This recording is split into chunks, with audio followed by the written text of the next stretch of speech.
Had a couple people hit me up about the Supreme Court decision to gut affirmative action. Um, but when I think about that, honestly, I would be interested to see the numbers on how much of an impact admissions wise, like actual admissions numbers, how much of an impact affirmative action had specifically on black student admission.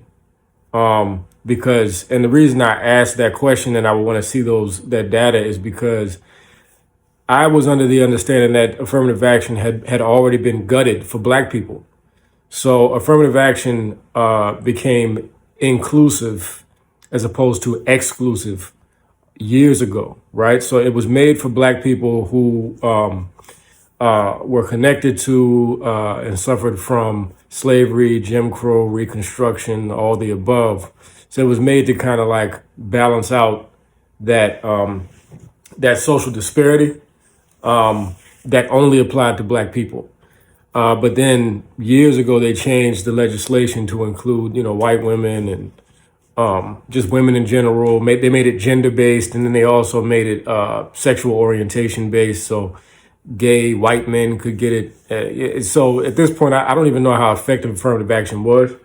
Now, I would assume that this will result in less black students at PWIs. I have no doubt in my mind that will be the case.